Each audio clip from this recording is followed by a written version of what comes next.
Die Bybel leer ons om ander gelowiges as hulle verkeerd doen, liefdevol na God en sy woord terug te help. Ons moet hulle nie veroordeel asof ons God is nie. Die Here Jesus sê in Matteus 7 vers 1 tot 2 dat ons geoordeel sal word met dieselfde oordeel waarmee ons ander oordeel. As ek so vanuit die hoogte afkyk op die sonde van ander en hulle uitmaak vir al wat sleg is, dan is die liefde van God beslis nie in my hart nie en ek help hulle nie terug na God nie. Ek maak myself ook nie meer aanvaarbaar by God deur ander oor hulle sonde af te skryf nie. Paulus was nog nie by die gemeente in Rome nie, maar hy het gehoor dat daar 'n Joodse man was wat so uit die hoogte van die ander oor hulle sonde veroordeel het. Hy sê in Romeine 2 vers 1 tot 3 dat hy nie voor God vry word omdat hy ander vir hulle sonde veroordeel nie.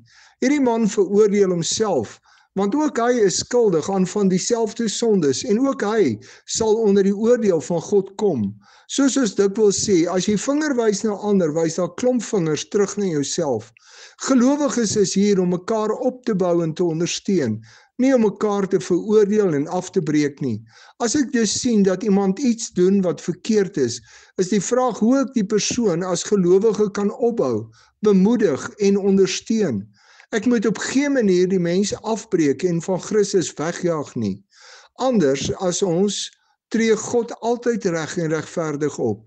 Ons as mense sien nie die volle prentjie nie en daarom moet ons God vertrou om te oordeel.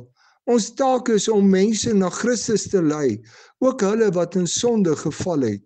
Onthou, die manier waarop ek hulle wat verkeerd doen oordeel, is die manier waarop God my gaan oordeel. Sal jy bly wees as God jou oordeel en behandel, soos jy ander wat verkeerd doen oordeel en behandel?